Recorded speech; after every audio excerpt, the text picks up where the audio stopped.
Hello guys, welcome to HPPS School. Today we see Chapter 10 उपनिवेशवाद और देहात of 12th class history. Watch the video from start to end. If you like the video, then please like and share. आइए हम chapter 10 उपनिवेशवाद और देहात का solution कर लेते हैं। ठीक है, इसमें हम पहले क्वेश्चन आंसर डिस्कस कर लेते हैं।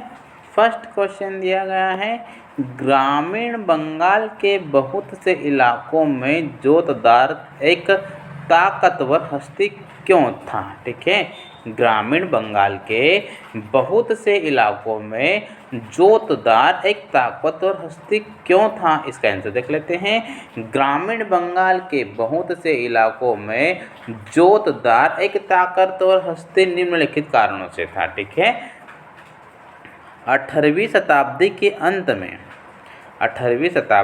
अंत में एक और जहां कई जमींदार आर्थिक दृष्टि से संकट की स्थिति से गुजर रहे थे, वहीं दूसरी ओर जोतदार धनिक किसानों के रूप में अनेक गांवों में अपनी स्थिति मजबूत किए हुए थे। ठीक है, सेकेंड पॉइंट है, 19वीं शताब्दी के शुरू के वर्षों के आते आते इन जोतदारों ने जमीन के बड़े बड़े भूखंडों को प्राप्त कर लिया था। ठीक है, 19वीं शताब्दी के शुरू के वर्षों के आते आते इन जोतदारों ने जमीन के बड़े बड़े भूखंडों को प्राप्त कर लिया था। ये जोतदार प्रायः अपनी जमीन का बहुत बड़ा भाग बटाईदारों के माध्यम से जुटवाते थे। ये बटाईदार एक तरह से जोतदार के अधीन होते थे। ठीक है, ये बटाईदार एक तरह से जोतदारों के अधीन होते थे तथा उपज के बाद कुल पैदावार का आधा भाग जोतदारों को दे देते थे। ठीक है, कई गांव में जोतदारों की ताकत जमींदारों की ताकत की तुलना में अधिक प्रभावशाली थी। ये जोतदार जमींदारों की तरह जमीनों से दूर शहरों में नहीं बल्कि गांव में रहते थे। ठीक है, ये जोतदार जमींदारों की तरह जमीनों से दूर शहरों में नहीं बल्कि गांव में रहते थे और इस तरह के गांवों के गरीब ग्रामीणों के काफ़ी बड़े वर्ग पर सीधा नियंत्रण करते थे। ठीक है, जमींदारों द्वारा लगान बढ़ाने की कोशिश करने पर एक जोतदार उन उम्मीदवारों को घोर विरोध करते थे। ठीक है, जमींदारों द्वारा लगान बढ़ाने की कोशिश करने पर एक जोतदार उन जमींदारों का घोर विरोध करते थे तथा रैयत काश्तकार या जमीन जोतने वाले जोतदारों के पक्ष में होते थे।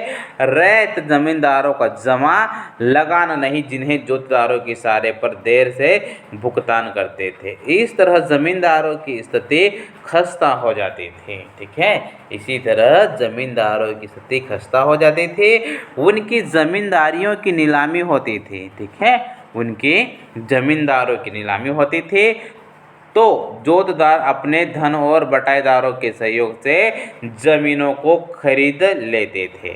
ठीक है, नेक्स्ट क्वेश्चन देखते हैं, जमींदार लोग अपनी जमींदारियों पर किस प्रकार नियंत्रण बनाए रखते थे। जमींदार लोग अपनी जमींदारियों पर किस प्रकार नियंत्रण बनाए रखते थे, इसका आंसर देख लेते हैं। जमींदार लोग अपनी जमींदारियों पर निम्नलिखित ढंग से नियंत्रण बनाए रखते थे। फर्स्ट नंबर पे हमें दिया गया है, जमींदारों ने राजस्व की विशाल धनराशि न चुकाने की स्थिति में कंपनी राज से अपनी जमींदारियों को बचाने के लिए, ठीक है, अपनी जमींदारियों को बचाने के लिए या संभावित नीलामी की समस्या से निपटने के लिए कई रणनीतियां बनाई। इन्हीं रणनीतियों में एक रणनीति फर्जी बिक्री की तकनीकी थी। ठीक है, सेकेंड पॉइंट देखते हैं। फर्जी बिक्री एक ऐसी तरकीब थी जिसमें कई तरह के हथकंडे अपनाए जाते थे। ठीक है, फर्जी बिक्री एक ऐसी तरकीब थी जिसमें कई तरह के हथकंडे अपनाए जाते थे।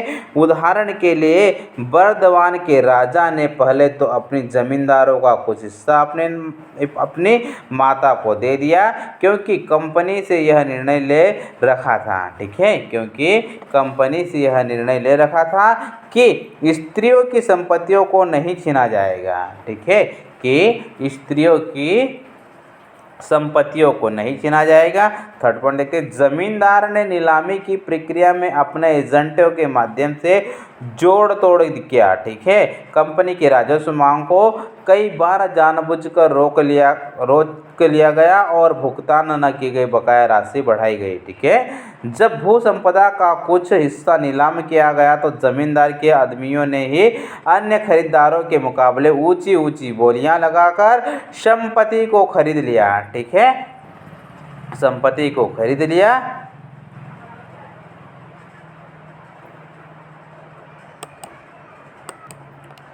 आगे चलकर उन्होंने खरीद की राशि को अदा करने से इनकार कर दिया। ठीक है, इसलिए उस भू संपदा को फिर से बेचना पड़ा। एक बार फिर जमींदार के एजेंटों ने उसे खरीद लिया और फिर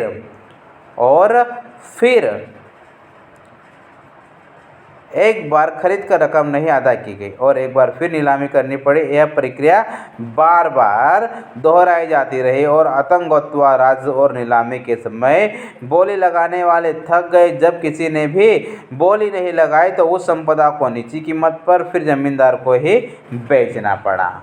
ठीक है, नेक्स्ट वन देखते हैं। जमींदार कभी भी राजस्व की पूरी मांग नहीं अदा करता था। ठीक है, जमींदार कभी भी राजस्व की पूरी मांग नहीं अदा करता था। इस प्रकार कंपनी कभी कभार भी किसी मामले में इकट्ठी हुई बकाया राजस्व की राशि को वसूल कर पाती थी। ठीक है, नेक्स्ट क्वेश्चन देखते हैं। पहाड़िया लोगों ने बाहरी लोगों को आगमन पर कैसी प्रतिक्रिया दर्शाई है। ठीक है, क्वेश्चन को ठीक से समझेगा। पहाड़िया लोगों ने बाहरी लोगों के आगमन पर कैसी प्रतिक्रिया दर्शाई है, आइए हम इसका आंसर देख लेते हैं। 18वीं शताब्दी में पहाड़ी लोगों को पहाड़िया कहा जाता था। ठीक है, 18वीं शताब्दी में पहाड़ी लोगों को पहाड़िया कहा जाता था। वे राजमहल की पहाड़ियों के इर्द गिर्द रहा करते थे। वे जंगल की उपज से अपना गुजर बसर करते थे। ठीक है, वे जंगल की उपज से अपना गुजर बसर करते थे और झूम खेती किया करते थे। ठीक है, वे जंगल की छोटे छोटे से हिस्से में झाड़ियाँ को काटकर और घास फूस को जलाकर जमीन साफ कर लेते थे और राख की पिटास में उपजाऊ बनी जमीन पर अपने खाने के लिए विभिन्न प्रकार की दालें और ज्वार बाजरा पैदा करते थे। ठीक है, पहाड़ियों को अपना मूल आधार बनाकर पहाड़ी लोग वहीं रहते थे। वे अपने क्षेत्र में बाहरी लोगों के प्रवेश का प्रतिरोध करते थे। ठीक है, प्रवेश का प्रतिरोध करते थे। उनके मुखिया लोग अपने समूह में एकता बनाए रखते थे, अपनी लड़ाई झगड़े निपटा देते थे और मैदानी लोगों तथा वन्य जातियों से लड़ाई होने पर अपनी जनजाति का नेतृत्व करते थे। ठीक है, नेक्स्ट क्वेश्चन देखते हैं। संथालों ने ब्रिटिश शासन के विरुद्ध विद्रोह क्यों किया? संथालों ने ब्रिटिश शासन के विरुद्ध विद्रोह क्यों किया, इसका आंसर देख लेते हैं।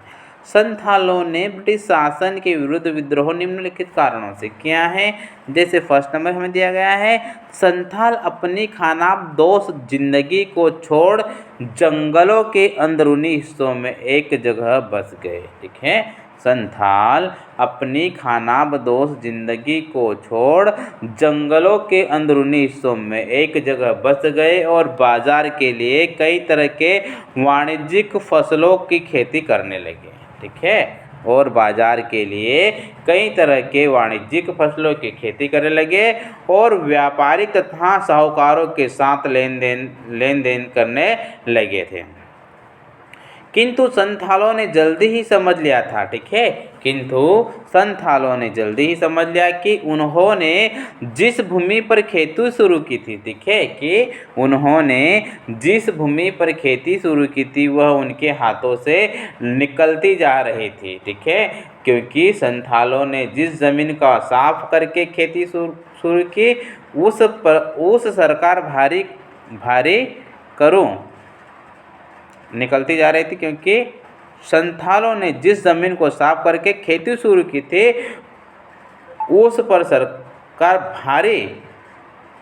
भारी कर लगा रही थी। इसलिए साहूकार लोग ऊंची दर पर ब्याज लगा रहे थे और कर्ज अदान किए जाने की स्थिति में ज़मीन पर ही कब्जा कर रहे थे, ठीक है। ज़मींदार लोग भी दामिन ये कोह के इलाके पर अपने नियंत्रण का दावा कर रहे थे, ठीक है। जमींदार लोग भी दामिन एक कोह के इलाके पर अपने नियंत्रण पर दावा कर रहे थे, ठीक है। 1850 के दशक तक संथाल लोग यह महसूस करने लगे थे।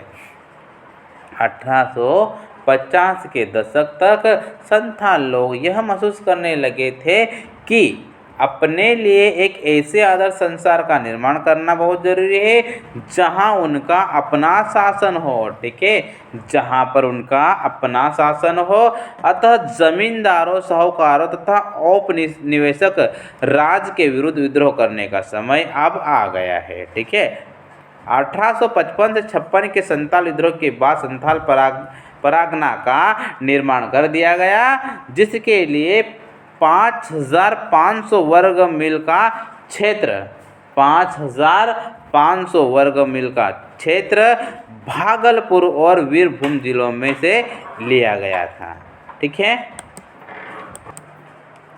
नेक्स्ट क्वेश्चन देखते हैं। दक्कन के रेत ऋणदाताओं के प्रति ऋण क्यों थे? इसका आंसर देख लेते हैं। दक्कन के रेत ऋण दाताओं के प्रति निम्नलिखित कारणों से ऋण थे, ठीक है। फर्स्ट नंबर हमें दिया गया है दक्कन में एक और ऋण का स्रोत सूख गया, वहीं दूसरी ओर राजस्व की मांग बढ़ गई थी, ठीक है, और दूसरी ओर राजस्व की मांग बढ़ा दी गई थी। कंपनी उपज का लगभग 50% रेत से ले ली थी, ठीक है। रेत उस हालत में नहीं थी कि इस पर बड़ी मांग को पूरा कर सके, ठीक है। रेत उस हालत में नहीं थे कि इस बड़ी मांग को पूरा कर सके। 1832 के बाद कृषि उत्पादों की कीमतों में तेजी से गिरावट आई है, ठीक है। 1832 के बाद कृषि उत्पादों की कीमतों में तेजी से गिरावट आई और लगभग 1.5 दशक तक इस स्थिति में कोई सुधार नहीं आया। इसके परिणाम स्वरूप किसान की आय में और भी गिरावट आई है, ठीक है। इसके परिणाम स्वरूप किसानों की आय में और भी गिरावट आई। इस दौरान 1832 से 34 के वर्षों में देहाती इलाके अकाल की चपेट में आकर बर्बाद हो गए, ठीक है। दक्कन का 1/3 पशुधन मौत के मुंह में चला गया और आधी मानव जनसंख्या में भी काल का ग्रास बन गई और जो बचे उनके पास भी उस संकट का सामना करने के लिए खाद्यान्न नहीं था। राजस्व के बकाया राशि आसमान को छूने लगी। ऐसी समय किसान लोग ऋणदाता से पैसा उधार लेकर राजस्व चुकाने लगे, लेकिन यदि रैयत ने एक बार ऋण ले लिया तो उसे वापस करना उनके लिए कठिन हो गया, ठीक है। लेकिन यदि रैयत ने एक बार ऋण ले लिया तो उसे वापस करना उनके लिए कठिन हो गया। कर्ज बढ़ता गया, उधार की राशियाँ बकाया रहती गई, ठीक है। कर्ज बढ़ता गया और उधार की राशियाँ बकाया रहते गए और ऋणदाताओं पर किसानों की निर्भरता बढ़ती गई, ठीक है। नेक्स्ट पॉइंट देखते हैं।